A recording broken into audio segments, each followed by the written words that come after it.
Tuatahi ake e ono marama e toi ana ki te kōwhiringa pōti o te motu, kua tīmata ke te rere a tau kupu.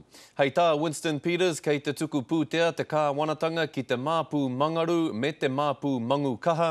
Engari hei tā te minita i ngā take hapori kei te whakamataku noa ake a Peters i te marea whānui. I tukuna atu he moni ki ngā kēnge mangaru me mangu kaha.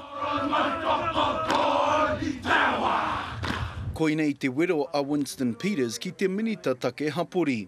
For him to come out and start saying that this money is going to the Black Power and the mongrel mob is really mischievous and it's very misleading. Engari e mōhio tiana Winston he tohunga ki te whakairo kōrero I roto I te anga o nā raiona. Me te kore hoki whakamuri, aha kua kāore he kiko o ana kōrero ki te minita.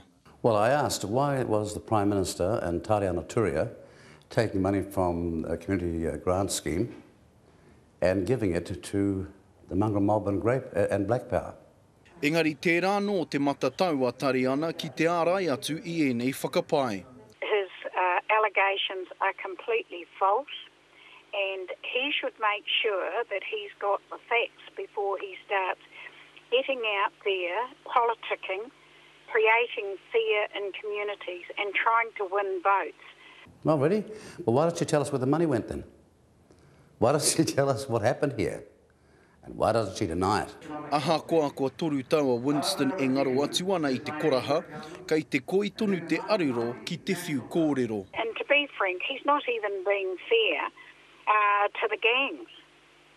You know, by bringing them into this equation, just trying to make communities unnecessarily fearful.